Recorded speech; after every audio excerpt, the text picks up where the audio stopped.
part 2 of the damp motorhome saga. This is the mattress which was on the top bunk, which is only about 3 inches, 4 inches thick, very comfortable, and it came from up here. There you go.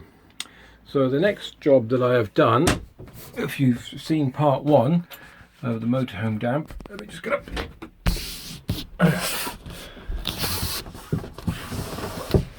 Right, so this piece of wood,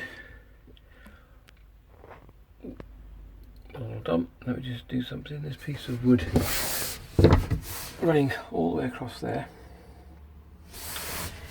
houses, it's really difficult with one hand, houses the air duct. And the air duct goes right to the end, and on top of this here was absolutely a ruck of rotten wood.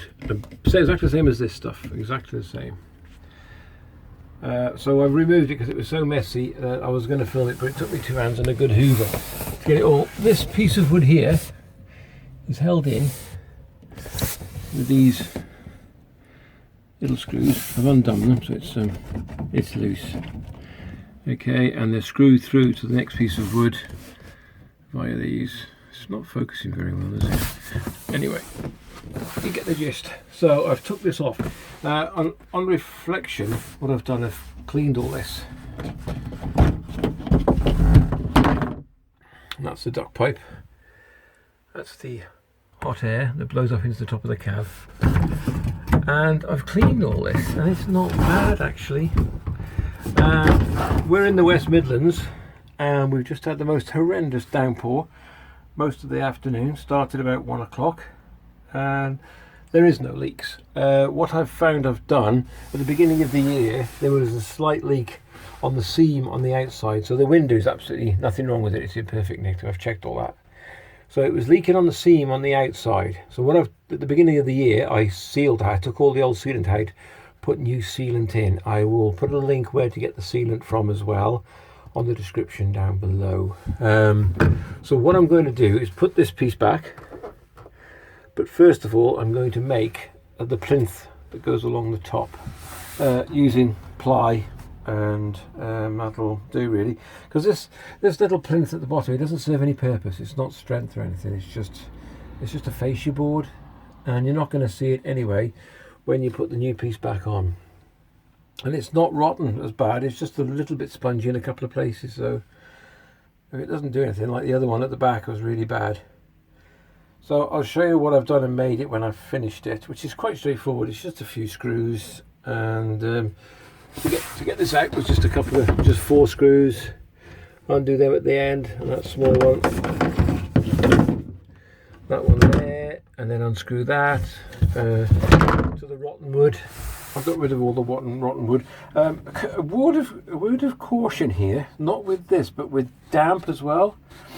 In motorhomes and caravans, if you're like in the winter, I always like to come in here, check on it, maybe have a cup of tea, and I tend to put the cooker on rather than the gas fire. And you don't seem to realise is if you've got your gas hobs burning, like a couple of them, get warm and get the place a bit warm, that it's actually causing a massive amount of condensation. And the one part I did look, I come up here once, and there was dripping. It was actually running down this part of the wall, coming down the slope and hitting there. So that could have been part of it. So word of warning, if you want to get warm in your camper or your motorhome in the winter, use your gas fire, because that does get rid of any moisture in the air, especially from the gas bottles as well. And that will just spill it outside through the little chimney hole. But leaving your gas on, it'd be advisable to open a window, and that defeats the object, especially in the winter. So just a word of warning, yeah, you'll get a lot of condensation if you just use your gas burners to get the place warm, which I've done several times. So that was might have been a learning curve here as well. Okay, I will start making the new plinth that goes along the top and show you me fitting it back and put it all back together again. This is a very simple job as well. Okay, cheers. Conclusion of part 2. I've actually made the plinth. I was going to film it, but it's pretty straightforward, to be honest with you. All I did was use some ply that I had lying around the garage, the same thickness of the piece I took off. The piece I took off I used as a template, and there was a joint just in the middle here, but underneath that is another piece of ply with about 6 screws in it holding it together. This is actually stronger than the original. Goes to the end. I put some extra screws in the front, which makes this piece of, all this is just a duct for the air duct. There's no structural integrity in this whatsoever. And then screwed it back to the base. It's that simple. This is quite an easy fix, to be honest with you. Not being cocky or big-headed, but it is.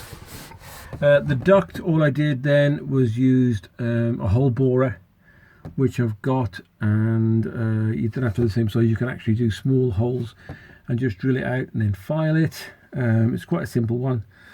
Just connect it before you push all this back, and I've screwed it all back in, and she is ready to rock and roll for the weekend, which is what we need it for. Could I say a little bit of a bodge? The fascia board at the back, like I said previously, doesn't serve anything. It's actually solid. It's just a little bit spongy at the bottom where the damps hit it. So yeah, it's not worth it. It's not worth it. I mean, for what I can do this again, it's no problem. It's a very easy fix. So I hope this helps somebody at the same predicament. The idea of this is find the leak first. So if you have to take it all apart to find the leak, so be it. But it looks like I've already found my leak, sorted it, and that solved the problem. So the rest was just to repair the damage which was inside, which I've done. Very easy fix, this one. Chuffed to pieces with this. We can go away for the weekend now. Please don't get disheartened. Any help you want, you can always message me. Leave a comment down below. That's fantastic. If you'd like to subscribe, that's great. There's another video on YouTube if you'd like to look at that. That's the previous one I did with the major water damage, which is the back of my motorhome, which was, yeah, pretty substantial. Window's fine. I'm just going to put a standard blind up there because I can't find another one to fit it. And it's such a pain because everybody keeps kicking it anyway. Thanks for watching. I hope you enjoyed the video. Like I said, please subscribe if you would, and any comments is very welcome. Okay, take care, have a great summer, have a great winter, and we'll speak to you in the next video. Bye.